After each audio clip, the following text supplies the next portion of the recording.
આ એન્જિનિયર થઈએ, ડૉક્ટર થઈએ, લોયર થઈએ, MBA કરીએ, આ બધું તો ભણીએ બરાબર, પણ હારોહાર ભણાવવામાં આ વસ્તુ આવવી જોઈએ કે આ સૃષ્ટિનું ચલાવનારું કોઈ તત્વ છે. કોણ ચલાવે છે આ સૃષ્ટિને? એક જ માટીમાંથી આ બાજુ કારેલા હોય, આ બાજુ મરચા હોય, આ બાજુ શેરડી હોય, તો શેરડી મીઠી ને મરચા તીખા ને કારેલું કડવું. આ ધરતીમાંથી આ રસ કેવી રીતે ગ્રહણ કરે?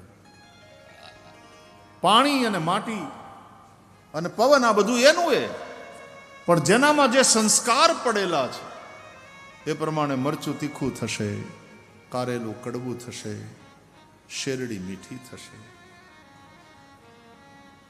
ધરતી રસવતી છે, ગંધવતી છે. કોણ ચલાવે છે આ સૃષ્ટિને?